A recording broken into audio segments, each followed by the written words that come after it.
क्या आपने कभी सोचा है, अगर आत्मज्ञान चाहिए तो कहाँ जाएं? किससे पूछें? और क्या कोई सही तरीका है पूछने का? आदि शंकराचार्य जी स्पष्ट कहते हैं, जिसमें साधन चतुष्टय है वही आत्म तत्व जानने का अधिकारी है। ऐसा जिज्ञासु व्यक्ति जिसे आत्मज्ञान चाहिए, उसे एक योग्य गुरु के पास जाना चाहिए। ऐसे गुरु जो श्रोत्रिय हों, पापरहित हों, कामनाओं से मुक्त हों और ब्रह्मवेत्ता हों, जो शांत हों, ब्रह्म में स्थित हों और अकारण दया के सागर हों। ऐसे गुरु की भक्ति पूर्वक सेवा करें।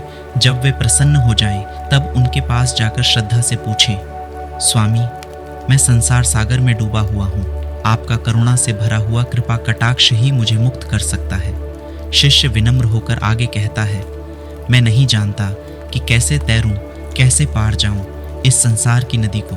कौन सा मार्ग है, कृपया मुझे बताइए, मैं शरण में आया हूँ।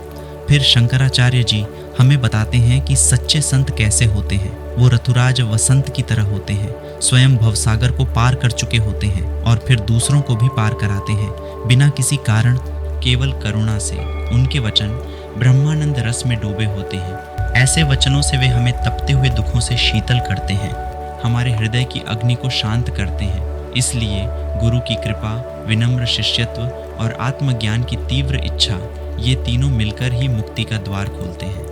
यदि आप भी इस ज्ञान यात्रा पर हैं तो विजडम सेतु को सब्सक्राइब जरूर करें।